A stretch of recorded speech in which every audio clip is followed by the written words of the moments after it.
أعوذ بالله من الشيطان الرجيم. بسم الله الرحمن الرحيم. يا بني إسرائيل اذكروا نعمتي التي أنعمت عليكم وأني فضلتكم على العالمين. واتقوا يوما لا تجزي نفس عن نفس شيئا ولا يقبل منها عدل ولا تنفعها شفاعة ولا هم ينصرون.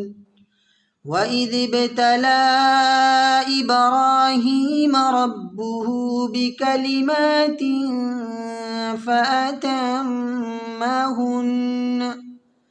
قال إني جاعلك للناس إماما قال ومن ذريتي قال لا ينال عهد الظالمين.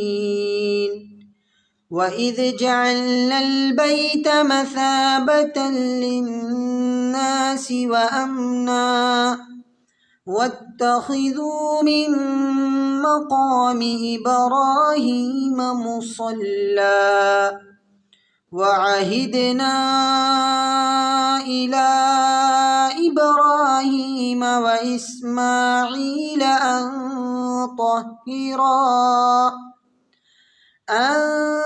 طهرا بيتي للطائفين والعاكفين والركع السجود. وإذ قال إبراهيم رب اجعل هذا بلدا آمنا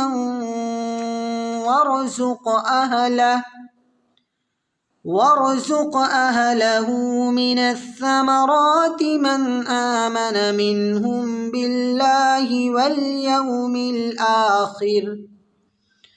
قال ومن كفر فأمتعه قليلا ثم أضطره إلى عذاب النار وبئس المصير.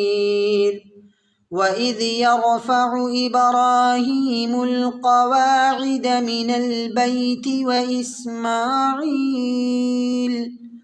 ربنا تقبل منا إنك أنت السميع العليم. ربنا واجعلنا مسلمين لك ومن ذريتنا أمة مسلمة لك وأرنا مناسكنا وتب علينا إنك أنت التواب الرحيم.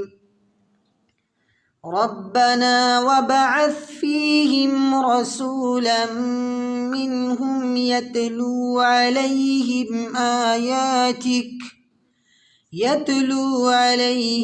آياتك ويعلمهم الكتاب والحكمة ويزكيهم إنك أنت العزيز الحكيم. صدق الله العظيم.